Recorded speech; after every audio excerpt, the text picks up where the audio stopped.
equally as important to the job of Miss Universe. How are you guys? If I won the title of Miss Universe, my platform would expand incredibly. I would continue advocating for criminal justice reform. There are other countries that struggle just as much as the U.S. does, but I'd love to be the proponent of change for other people in other countries as Miss Universe. USA earning the next spot in our top 10 tonight, Colombia. Before I was in Colombia, I worked as a lawyer. What got me into law was the decision to work for my country. As a lawyer, as Miss Colombia, as a human being, as a woman, I have a passion towards my country, towards seeing it flourish, towards seeing it prosper. Right now in Colombia, we're getting together to play for our rights. People are taking the streets, people are striking, people are asking for better opportunities in life, for better education, for less corruption, for equality. So if I was to be Miss Universe, I would go back home and I would try to unite my people. Colombia. Also moving on to the next round, Puerto Rico.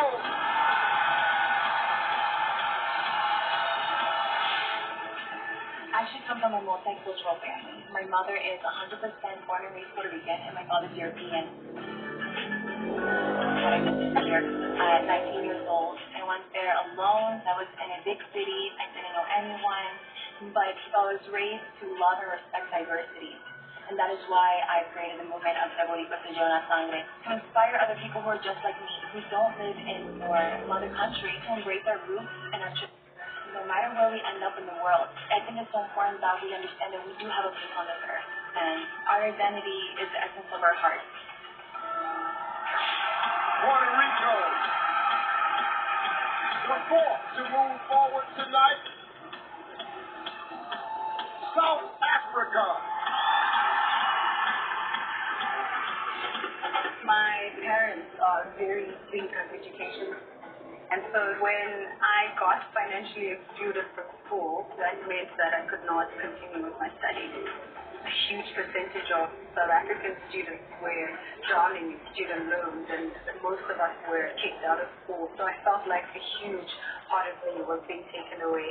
But when one door closes, we know another door opens. After being out of school for a year, I was able to learn a lot of things about myself, but also through the South Africa and through modeling, I was able to go back to school again and graduate.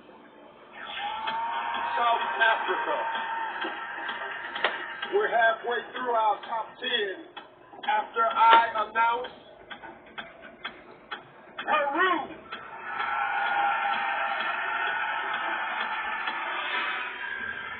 Lo que más me apasiona es encontrar ese potencial que tengo en mí para poder ayudar a otros, porque no hay nada más bonito que ayudar y estar en servicio. Es muy importante ayudar a los niños porque la educación es la base del éxito, y los niños no solo son el futuro, sino son el presente. Por eso yo siempre he creído de que si apoyamos a los niños, podremos construir una sociedad mejor, porque depende de ellos de que el mundo sea así. Y yo creo que cuando aportamos algo bueno para los demás, podemos hacer una gran diferencia. Peru. Also one step closer to the crown. Iceland.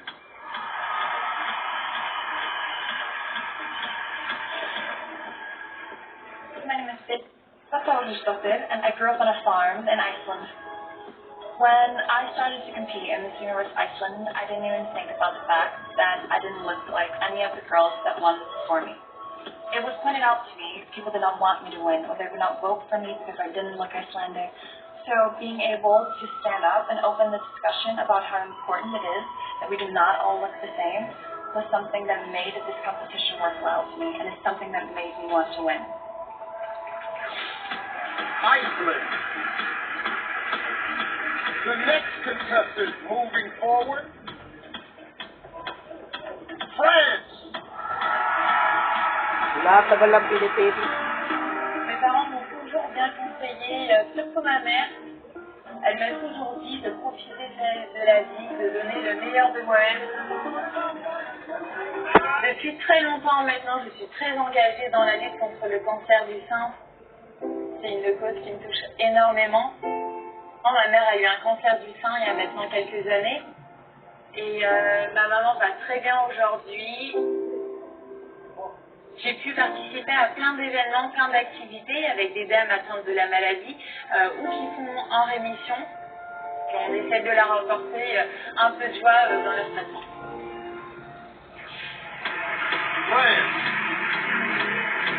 The 8th contestant entering the next round, Indonesia. I am one of the youngest contestants here. I'm only 20. I was actually one of the youngest Miss Universe Indonesias that has been ever crowned. That's something that probably sets me apart. I started my own foundation called Voice for the Voiceless. We raise awareness of the issue that 75 million Indonesian kids don't have birth certificates. A birth certificate can actually really help a child's life to get health care, education, protection, and future employment. It's an issue that doesn't just affect my country, but the whole world. Indonesia. 2 spots left in the final. One goes to Thailand. As a kid, I had a little nickname. I was a little doctor because I loved helping other people.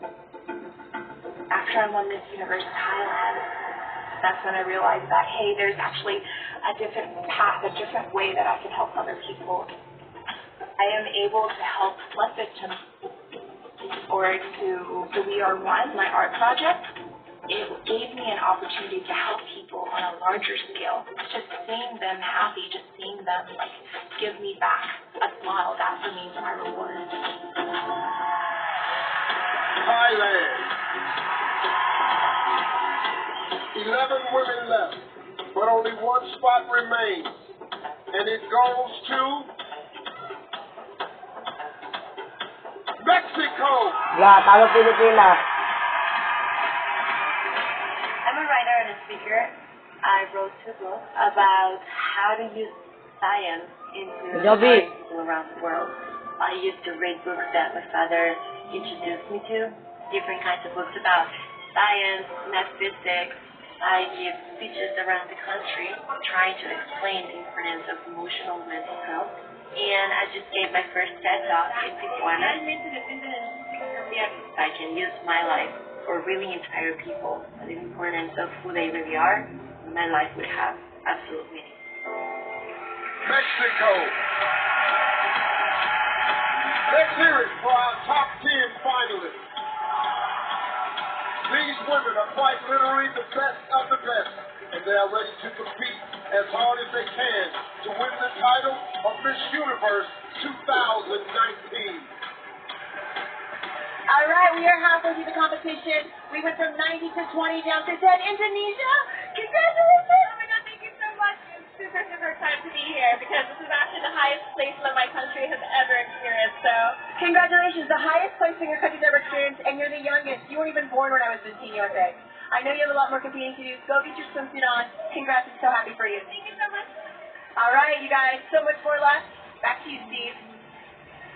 We've got the swimsuit and evening gown competitions coming up. But right now, I want to talk about some wardrobe that was even more elaborate. Earlier this week, all the contestants competed in the National Costume Contest. Here's a look at the winner, Philippines. This is it right here. I thought I had on something fly. Girl, you just, woo! Cake and oranges, potato chips. This is a lot. Yes. It's not Philippines. It's Malaysia. Okay, well, let me explain something to you. I just read that in the teleprompter. Y'all gonna quit doing this to me. I can read it said now. They trying to fix it now. See, this is what they did to me back in 2015. Played me short like that. This is Malaysia. I really love this national costume of Malaysia.